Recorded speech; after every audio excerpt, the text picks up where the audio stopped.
First, let me say that the lady who was editing the book, as we were talking one day, she said, you know what? She goes, your dad was a crap husband, but he seemed like he was trying to be a good father.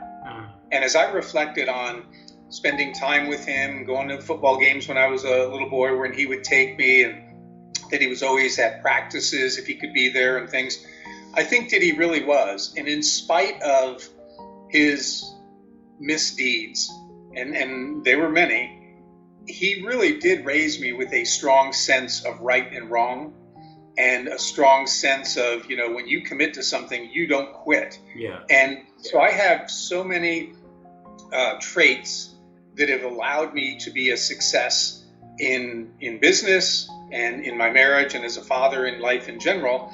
And I owe much of that to my father, and certainly to my mother too, because she's the one who raised us when he was away. The interesting thing though, he was never like directly acknowledging a lot of the things, and that was something I was kind of like craving. I was like, you know, I want to know that you're proud of me, and I want to know that you love me, and I think it was hard for people in that generation to acknowledge those things.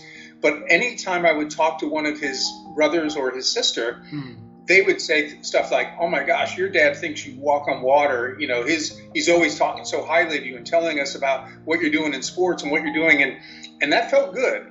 But part of me was like, I felt like I needed to hear it from him. And so I make it a point to always let my daughter know, you know, if something hits me, like I had just shot her a text the other day, and I said, Abigail, when you and Mom got back from Pennsylvania and you came in and you just hugged me and you were squeezing my cheek and telling me how cute I was, it was like you were like my little girl. And I said, I loved that. And that meant a lot to her, because she texted back, she goes, I don't know that I'll ever fully grow up. But being able to lavish praise and love and things, I think, are so important. And I know this too, that our daughter said once, she goes, you know, I know that I'm loved.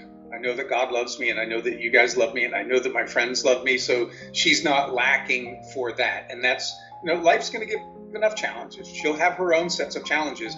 I don't need to add to those.